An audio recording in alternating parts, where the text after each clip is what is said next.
Portanto, sejam imitadores de Deus como filhos amados. E vivam em amor, como também Cristo nos amou e se entregou por nós como oferta e sacrifício de aroma agradável a Deus. Entre vocês não deve haver nem sequer menção de imoralidade sexual, como também de nenhuma espécie de impureza e de cobiça, pois essas coisas não são próprias para os santos. Não haja obscenidade, nem conversas tolas, nem gracejos imorais, que são inconvenientes, mas ao invés disso, ações de graças. Porque vocês podem estar certos disto: nenhum imoral, ou impuro, ou ganancioso, que é idólatra, tem herança no reino de Cristo e de Deus. Ninguém os engane com as palavras tolas, pois é por causa dessas coisas que a ira de Deus vem sobre os que vivem na desobediência. Portanto, não participe com eles dessas coisas. Porque outrora vocês eram trevas, mas agora são luz no Senhor. Vivam como filhos da luz. Pois o fruto da luz consiste em toda bondade, justiça e verdade. E aprendam a discernir o que é agradável ao Senhor. Não participem das obras infrutíferas das trevas. Antes, exponham-nas à luz. Porque aquilo que eles fazem oculto, até mencionar, é vergonhoso. Mas tudo que é exposto pela luz torna-se visível, pois a luz torna visíveis todas as coisas. Por isso é que foi dito: desperta, ó tu que dormes, levanta-te dentre os mortos e Cristo resplandecerá sobre ti. Tenham cuidado com a maneira como vocês vivem, que não seja como insensatos, mas como sábios, aproveitando ao máximo cada oportunidade, porque os dias são maus. Portanto, não sejam insensatos, mas procurem compreender qual é a vontade do Senhor. Não se embriaguem com vinho que leva à libertinagem, mas deixem-se encher pelo Espírito, falando entre si com salmos, hinos e cânticos espirituais, cantando e louvando de coração ao Senhor, dando graças constantemente a Deus Pai por todas as coisas, em nome de nosso Senhor Jesus Cristo. Sujeitem-se uns aos outros por temor a Cristo. Mulheres, sujeite-se cada uma a seu marido como ao Senhor. Pois o marido é o cabeça da mulher, como também Cristo é o cabeça da igreja, que é o seu corpo, do qual ele é o Salvador. Assim como a igreja está sujeita a Cristo, também as mulheres estejam em tudo sujeitas a seus maridos.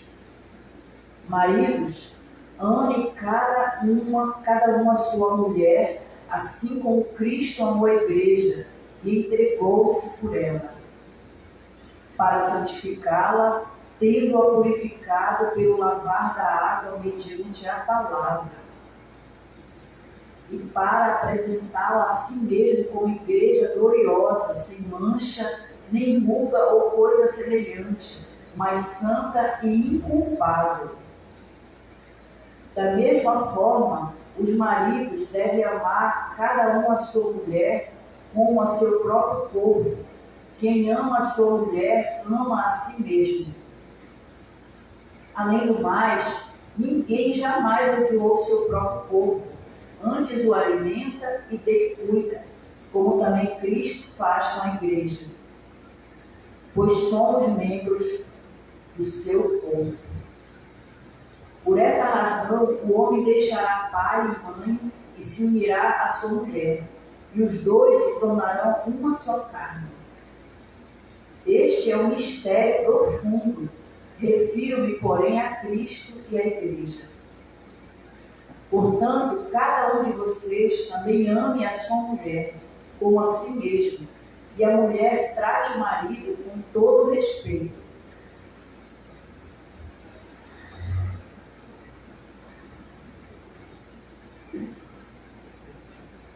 Obrigado, louvado seja Deus. A graça e paz a todos que estão neste momento nos acompanhando. Estamos quase finalizando esta carta do apóstolo Paulo aos Efésios. É muito interessante que é uma carta que tem a ver com a família espiritual e a família mais próxima, mais íntima. Se formos pegar pelos mínimos detalhes, do capítulo 1, capítulo 2, o terceiro e o quarto, já nos diz muita coisa a respeito da nossa vida e comunhão com Deus, principalmente da família de Deus. É forte. Quem pega assim, nos mínimos detalhes, como nós estamos fazendo aqui, é uma coisa assim, bastante, uma sensação que a gente não consegue descrever os detalhes sistemáticos e ao mesmo tempo exaustivos que fazemos. Só para ter uma ideia, a coisa que a gente tenta se ir nos mínimos detalhes, não pegar uma visão panorâmica, os mínimos detalhes, que são poucos que participam, tanto nas redes sociais, como até mesmo no espaço físico do estudo desse. E a gente consegue, pela graça divina, resgatar coisas que às vezes nós passamos batido, numa leitura assim corrida, sem dar um olhar em mínimos detalhes. Bem, no capítulo 1, o apóstolo Paulo fala a respeito que nós estamos com Cristo nas regiões celestiais e os principados e potestades, eles vão se curvar diante do Senhor e também do seu corpo, que é a igreja. Quando você pega o capítulo 1, você percebe que são profecias que o apóstolo Paulo, pela uma inspiração divina, está fazendo resumos dos profetas, principalmente de Isaías, em relação ao povo de Deus. E já no capítulo 2, ele fala a respeito da nossa vida de antigamente e daqueles que tentam retroceder à vida antiga, que não tem sentido, não vale a pena retroceder essa vida antiga do pecado, de servir o mundo, porque a pessoa passa de se submeter a Deus, deixa de se submeter a Deus, passa a se submeter a um outro sistema espiritual. É muito interessante o capítulo 2. E a graciosidade que Deus nos dá de nós estávamos antigamente mortos e hoje nós estamos vivos. E nos mínimos detalhes que Paulo descreve neste capítulo, a respeito da nossa antiga situação e a nossa presente situação, é uma coisa magnífica. No capítulo 1, ele fala a respeito dos poderes que a nossa língua portuguesa nos deixou a desejar. Eu já descrevi aqui e volto. E no grego é uma coisa linda, que é dinamas, arqueis e arcosis, que são poderes diferentes e que nós podemos desfrutar principalmente do poder do arquesim, que foi o poder que ressuscitou Jesus dentre os mortos. E o poder que levanta, que cura uma pessoa, cura um doente, ou faz qualquer outra coisa, esse poder ele apenas convence, ele não converte. O que converte é o poder que ressuscitou Jesus dentre os mortos. Isso é uma coisa magnífica. Aí nós passamos a entender o porquê de centenas e milhares e milhões de pessoas indo atrás de campanha e não ter uma vida mudada. porque ela não tem um encontro com o poder que ressuscitou Jesus dentre os mortos, que não é o dinamis, mas assim o arqueis, o arqueis, que é o poder íntimo que faz com que a pessoa seja parte da família de Deus. E o capítulo 3, o apóstolo Paulo fala de uma coisa também interessante a respeito do mistério, que já estava dito em Isaías, como também em Zacarias. Esse mistério é a respeito do povo de Deus, que não é só judeu, de todas as etnias, de todos os povos. Ele derrubou a barreira da separação já no capítulo 2, no capítulo 3 ele coloca com mais detalhes. E para as pessoas no capítulo 4 não participarem de coisas vãs, o capítulo 4 ele detalha a respeito de alguns adjetivos. Não devemos adotar na nossa vida adjetivos negativos e que devemos ter com coerência ter a nossa vivência de se congregar e compartilhar os dons uns para com os outros, principalmente aqueles que têm os dons de profeta, pastor, evangelista, apóstolo e doutor, o mestre, que são pessoas que passam a contribuir com esse novo mistério que é o povo de Deus, que é uma coisa magnífica. Aí o apóstolo Paulo, já no capítulo 5, ele fala de um outro mistério. São 3 mistérios, tá, queridos? O mistério que ia ter um povo só, uma só família. E o segundo mistério qual é? Paulo revelou aqui. E vamos procurar este segundo mistério aqui nessa pequena exposição. Eu não vou pegar muito de versículo a versículo e fechar, para não estender muito tempo, tá? Mas eu vou pegar partes para poder resumir. Aqui, queridos, capítulo 5, versículo 1 diz: sede, pois, imitadores de Deus como filhos amados, andai em amor, como também Cristo nos amou, e se entregou a si mesmo por nós, como oferta e sacrifício a Deus em aroma suave. Olha, os filósofos e os grandes eruditos do judaísmo dizem que se você quer superar qualquer sistema do mundo, quer superar qualquer coisa, e quer estar acima de toda a ética, imite a Deus. Quem imita a Deus não vai ter ninguém para lhe acusar que você está fazendo errado. Porque Deus está acima de toda norma, está acima de todo mandamento, está acima de toda ética, está acima de todo comportamento. E os filósofos antigos já diziam que você quer superar qualquer ética, imite a Deus. E quando você imita a Deus, você vai andar em amor, como Cristo imitou a Deus e amou, entregando-se a si mesmo por nós. A consequência de imitar a Deus é você se entregar a si mesmo pela causa do seu próximo. Muito maravilhoso isso, né?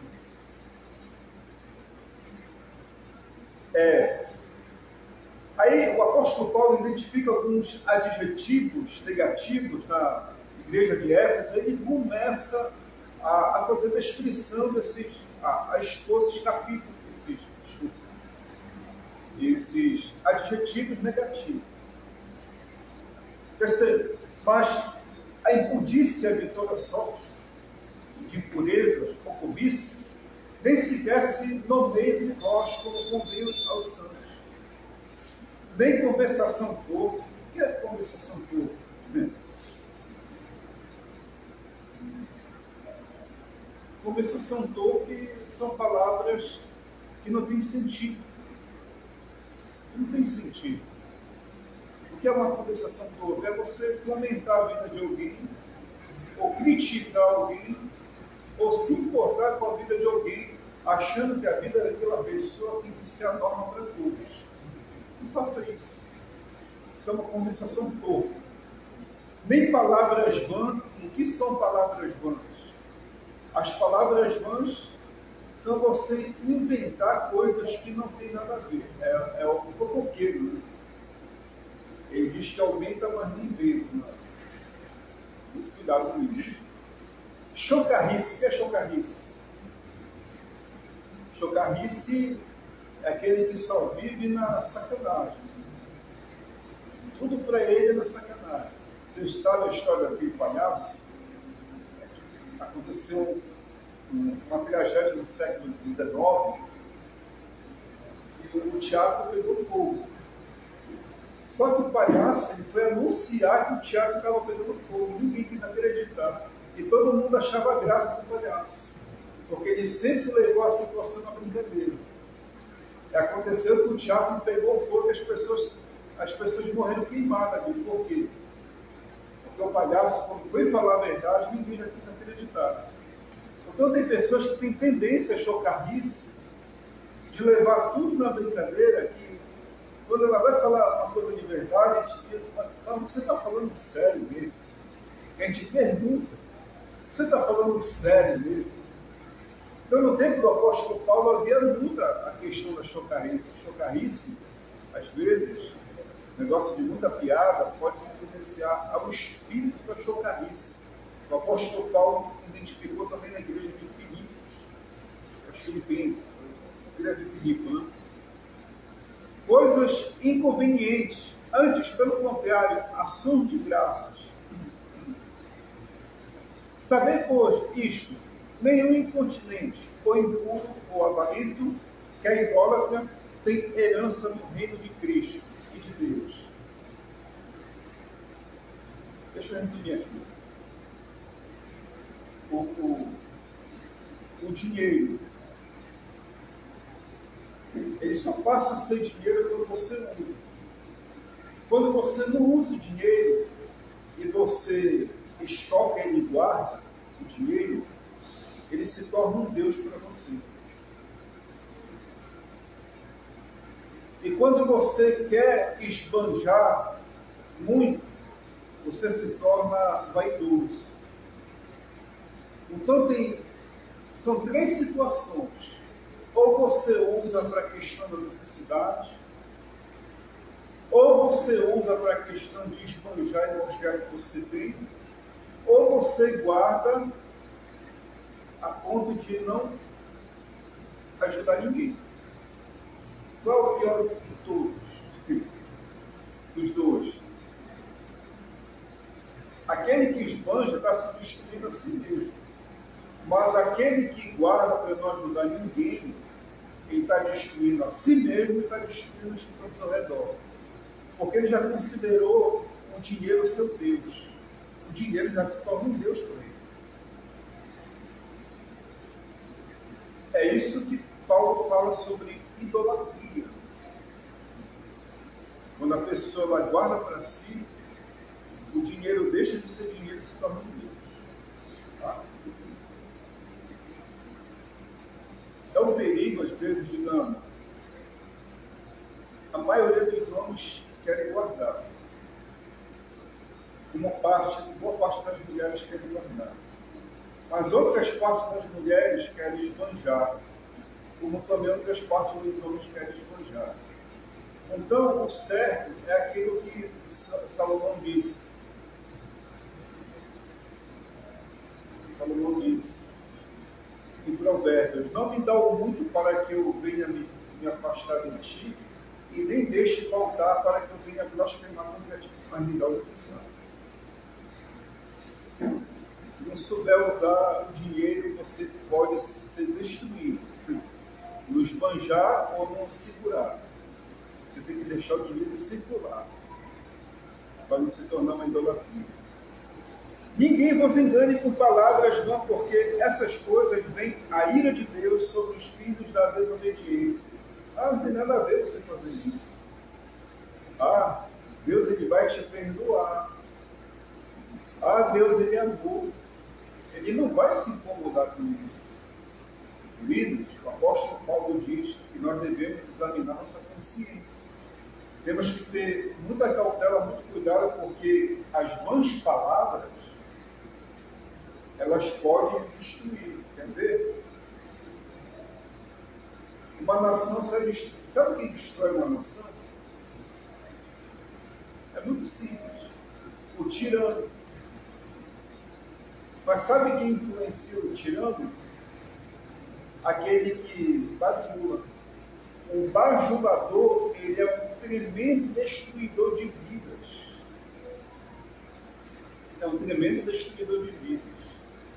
Quando a mãe vê o filho fazendo alguma coisa errada e ela elogia, ela está bajulando ele, vai destruir a vida dele. Quando o seu amigo está indo pelo mau caminho e você diz que não tem nada a ver e elogia, você vai destruir e acabar com aquela vida. Se você não repreender. E a nível de nosso contexto, eu não posso falar outras palavras que eu falei das redes, foi a questão de bajulação. Exaltar o ego. Exaltar o ego de pessoas que se acham intelectuais, mas que não são maduras, deu o que deu, e até hoje nós estamos sofrendo as consequências. Ser intelectual não significa que a pessoa é madura. Ser intelectual e conhecedor não significa que a pessoa tem disciplina. Não significa nada.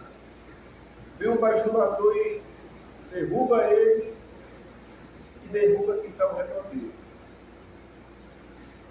O bajulador, ele é uma pessoa muito bem sacática para destruir a vida do outro. Então são as que palavras vãs. Portanto, não sejais participante com eles. Versículo 7, né? Pois antigamente eras trevas, porém agora sois luz do Senhor, andai como filhos da luz. Antes vocês estavam nas trevas, levavam uma vida velha, de velho homem, mas hoje vocês estão na luz e levam a vida do novo homem.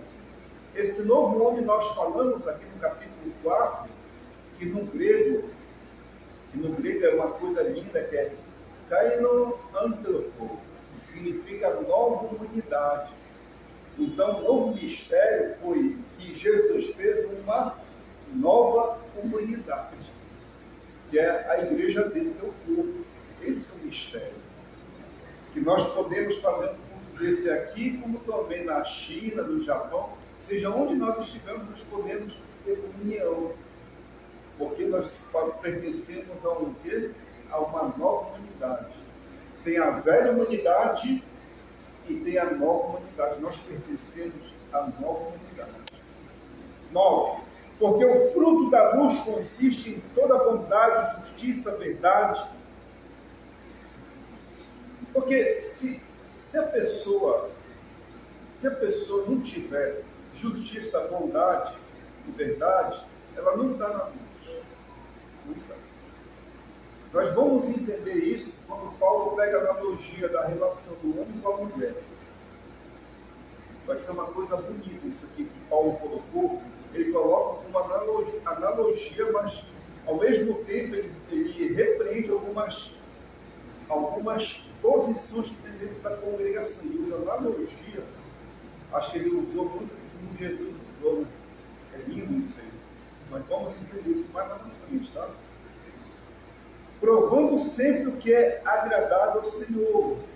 O que é agradável ao Senhor? É você viver na bondade, na verdade e na justiça. Se estiver faltando um desses três itens, você não está agradando o Senhor. Você pode agradar o seu marido, pode agradar o pastor, pode agradar o fulano, o beltrano. Mas você tem que agradar aquele que criou os céus, a terra, o mar, a igreja, criou tudo. E, consequentemente, você vai exalar o cheiro de Cristo, o perfume de Cristo. É esse perfume que nós devemos ter, não o perfume do pecado, não o perfume da carne, não o perfume da imoralidade, não, é o perfume da santidade, da pureza e da simplicidade. É esse perfume que faz com que o maligno se afaste de você. Porque o maligno ele não gosta do perfume de Cristo, ele gosta do mau cheiro do pecado.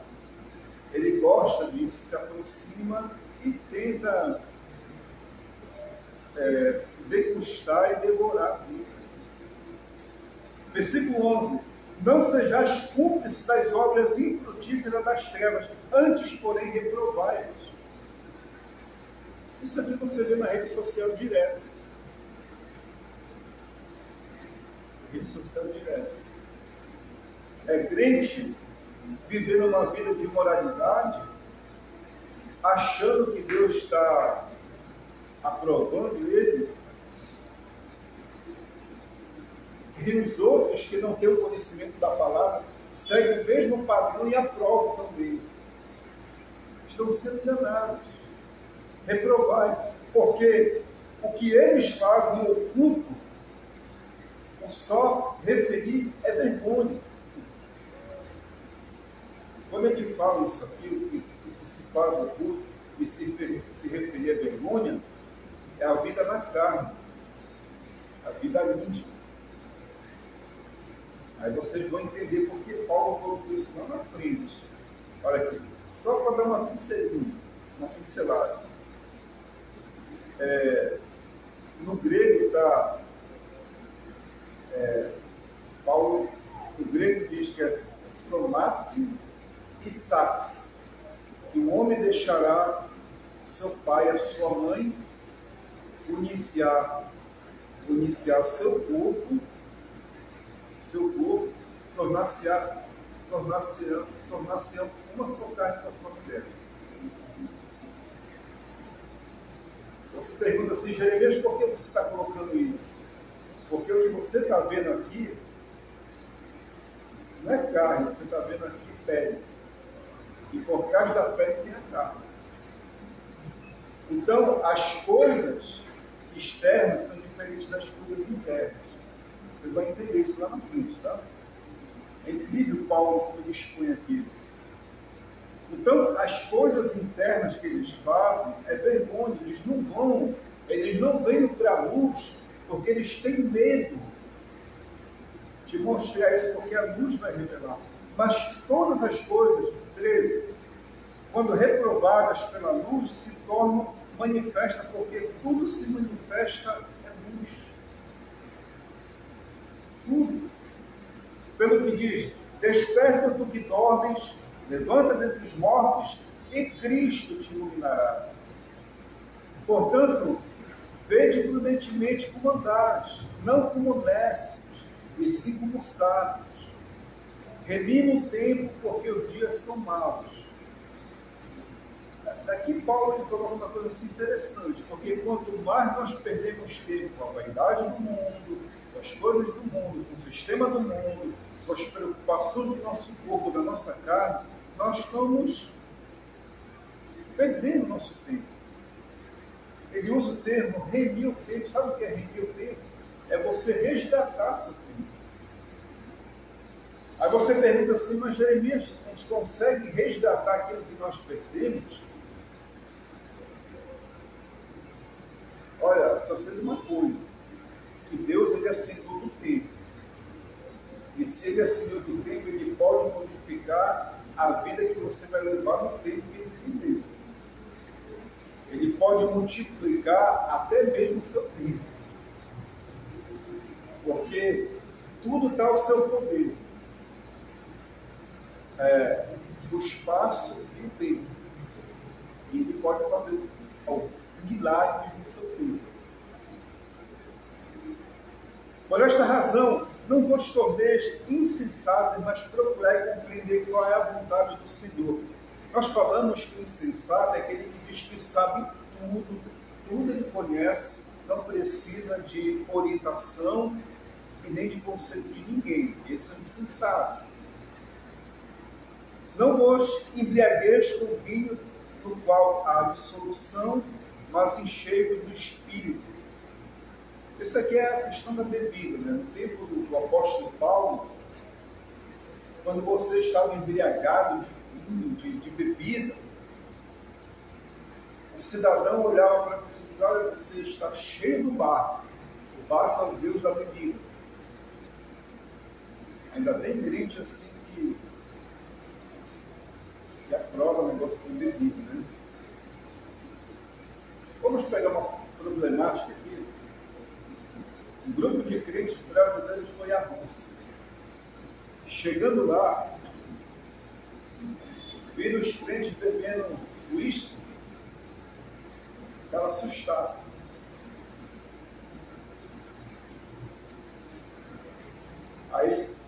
Aí um deles foi e questionou o irmão Bunce por que ele estava bebendo o uísque.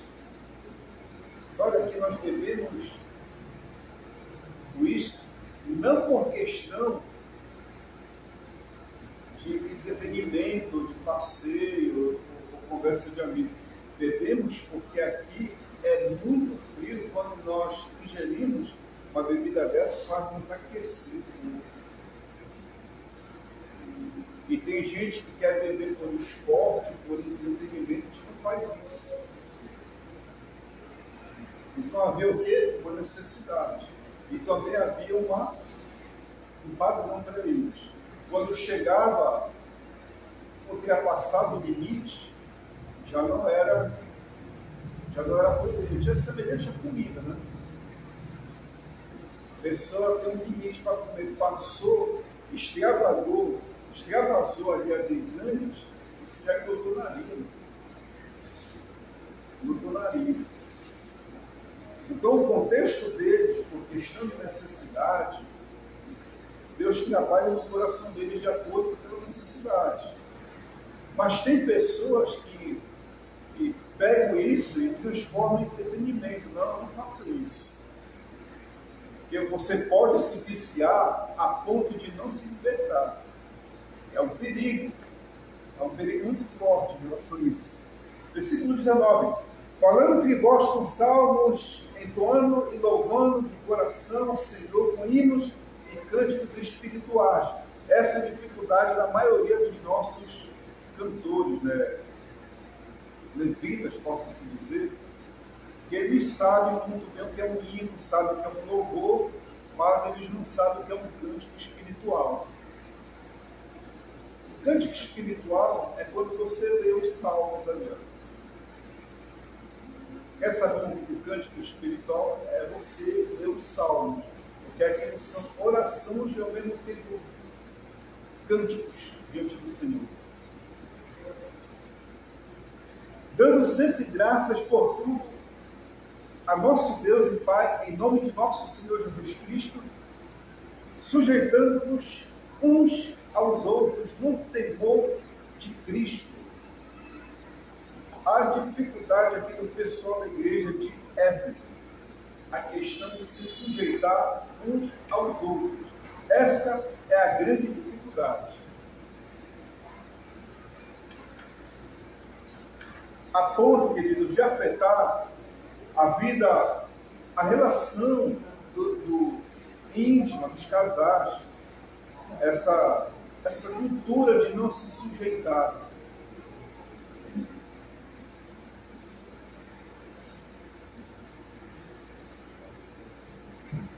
Tá.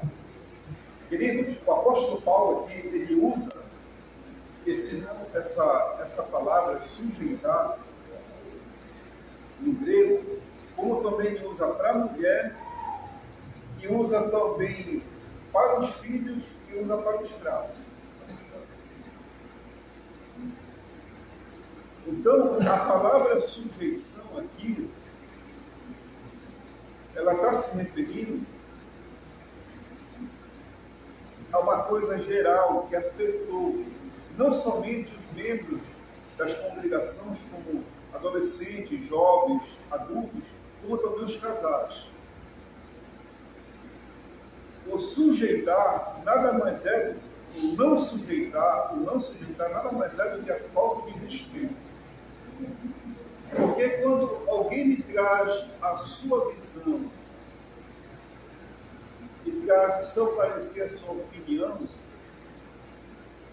e eu não desrespeito, não assim descarto aquela pessoa, mas estou respeitando ela. Então isso no mundo grego significa sujeitar. Eu posso me sujeitar a vocês, vocês podem se sujeitar a mim. Na opinião de vocês e eu na minha opinião. Mas só que isso não ficou somente na questão eclesiástica. Afetou também a vida íntima de vários casais. E quando afeta a vida íntima do casal, não afeta somente a vida filo, mas afeta o quê? O eros, o amor eros. Porque o que rege uma relação são dois amores, o amor filo e o amor eros. Esses dois amores que regem a relação.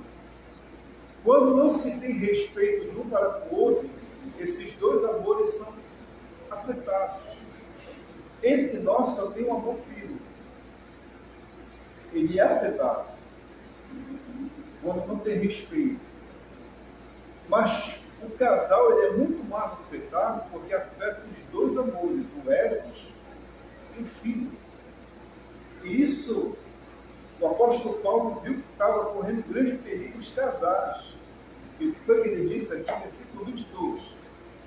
As mulheres sejam submissas a seu próprio marido como ao Senhor.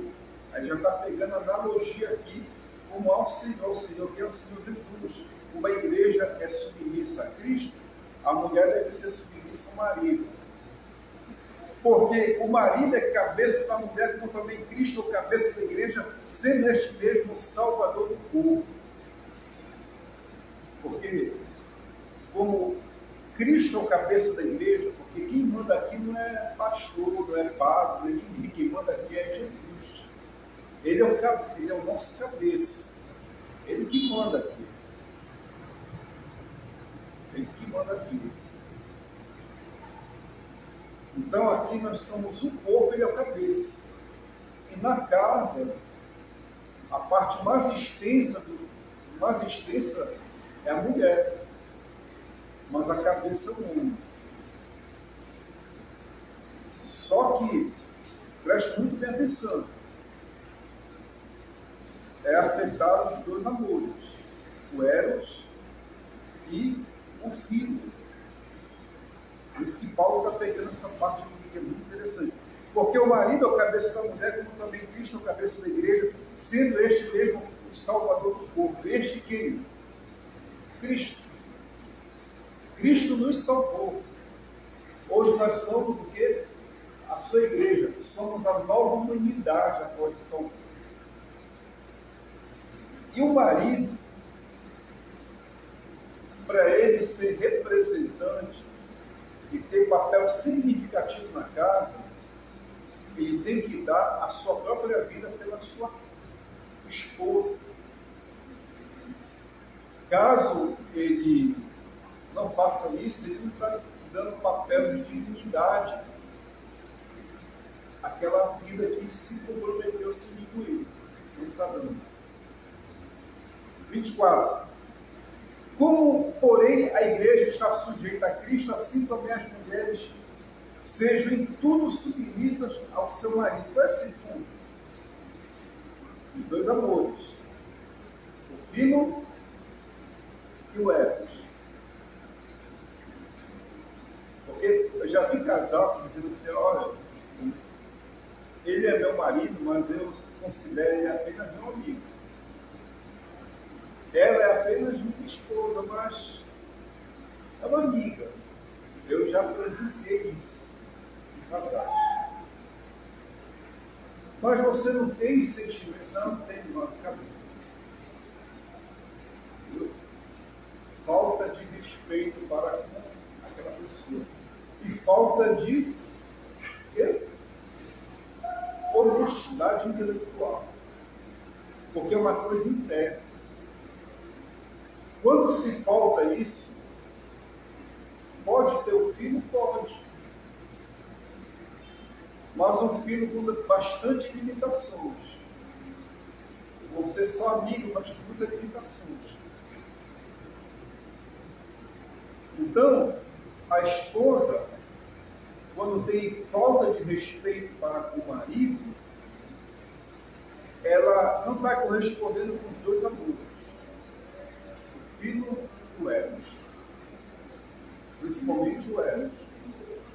Porque uma relação sem o Eros,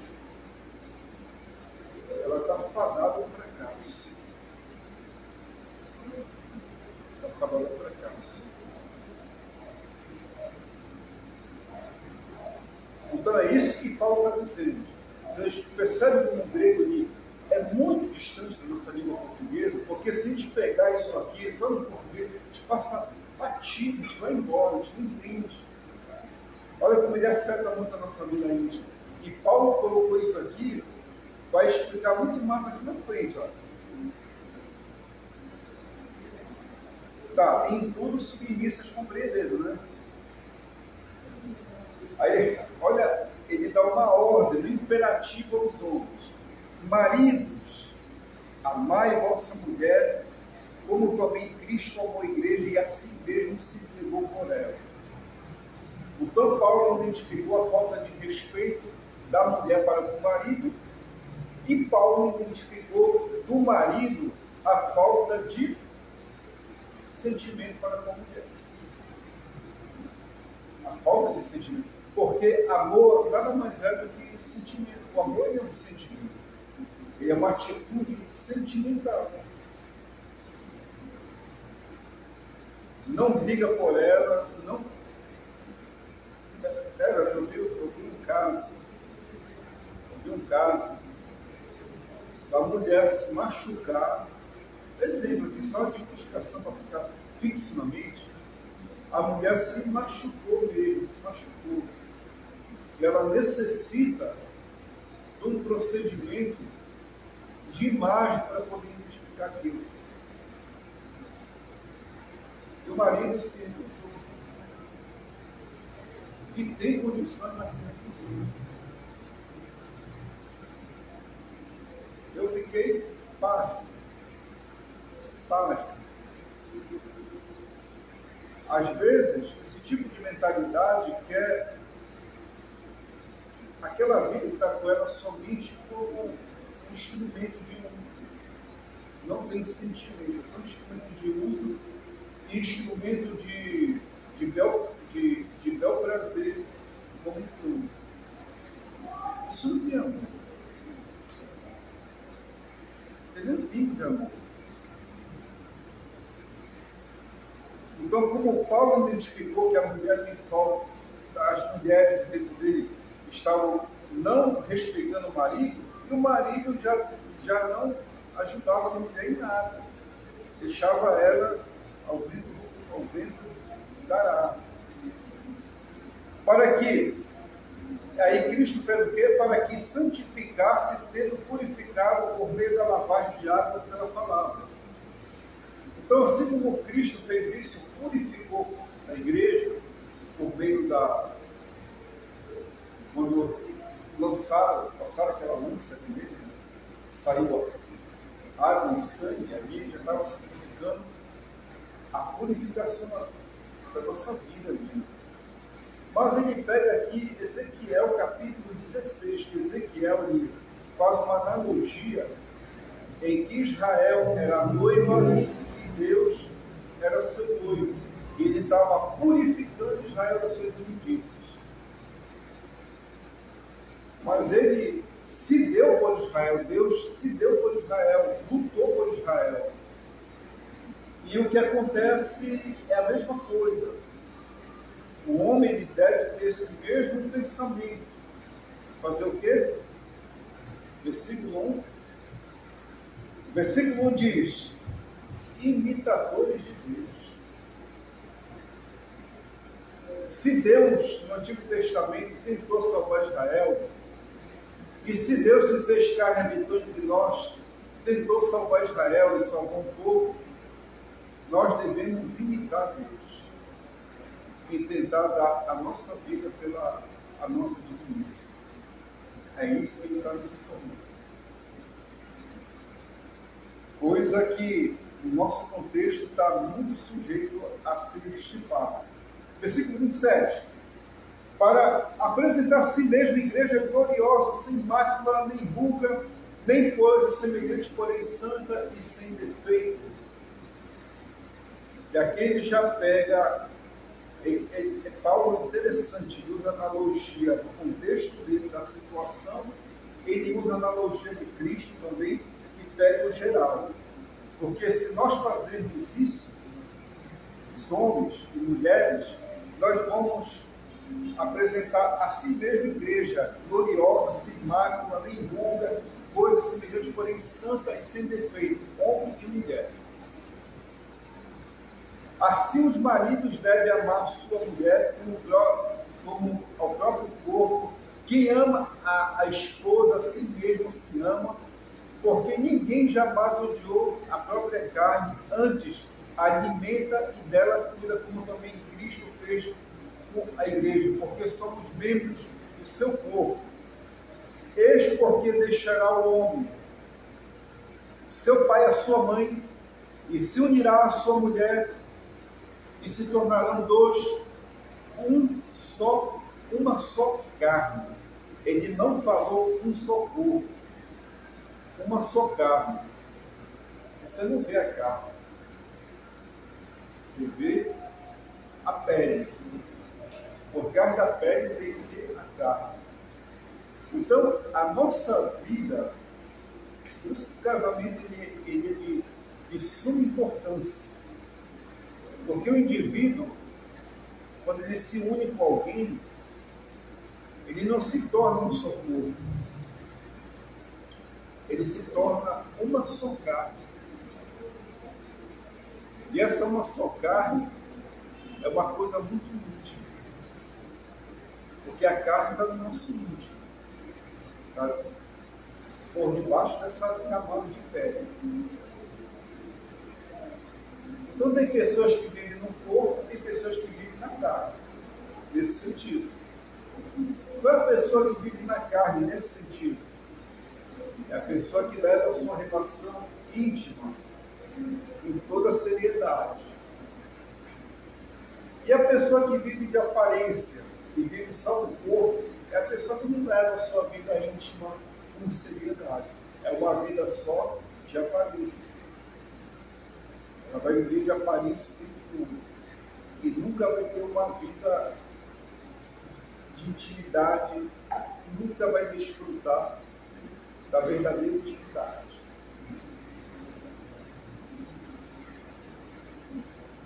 Se for para se unir só para ter uma aventura, não vai desfrutar. Se for para se unir para respeitar e amar, vai desfrutar. Esse que a palavra de Deus diz. Se tiver o amor de ambas as partes, principalmente do homem, e se tiver o respeito de ambas as partes, principalmente da mulher, de acordo com esse texto, eles vão desfrutar de uma vida íntima maravilhosa. Mas se não tiver, vai ser apenas uma camada.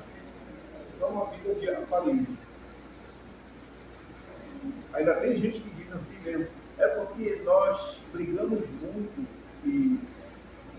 e as nossas brigas, não sei o que mais, queridos, invita esse adjetivo na sua relação.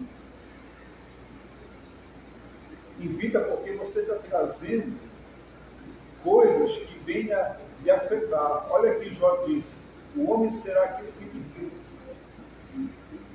Se você pensa que a sua relação vai ser sempre de briga, vai ser briga. Então evite esse tipo de conceito, de adjetivos, porque você está trazendo coisas não boas para si. Versículo 32 diz, grande é este mistério, mas eu me refiro a Cristo e a igreja. No capítulo 4, nós falamos do mistério de ele unir o povo. E se cumpriu as palavras de Isaías, de unir um só povo. Agora, esse um só povo se uniu a ele, que é o outro mistério. São vários mistérios principais. Tem o mistério da Santíssima Trindade, tem o mistério que Deus se fez carne, que Paulo fala em Colossenses, tem o mistério que Deus uniu um só povo, e tem o mistério que Deus uniu esse povo com Cristo. É esse mistério que está falando que nós estamos unidos, nosso povo, com Cristo, que é o cabeça. Esse é o mistério. que estava oculto e que foi revelado na doutrina dos apóstolos e dos profetas. É por isso que diz doutrina dos apóstolos e profetas, porque os profetas tinham profetizado, os apóstolos foram lá e confirmaram. Sem eles, sem os profetas e sem os apóstolos, nós não teríamos esse conhecimento. Porque os apóstolos tiveram contato com Jesus e os profetas anunciaram Jesus, que é o nosso cabeça que uniu nós com Cristo, através dessas profecias. O que é que o autor de Hebreus diz? Que nós, sem eles, nós não seríamos. E eles, sem nós, não seriam. Então, uma coisa completa a outra. As profecias dos profetas e o anúncio dos apóstolos das profecias dos profetas. E por último, não bastante vós, cada um de si, também ame a própria esposa. Aqui é imperativo, a tradução está linda aqui. Ame a própria esposa como a si mesmo, e a esposa respeite o marido.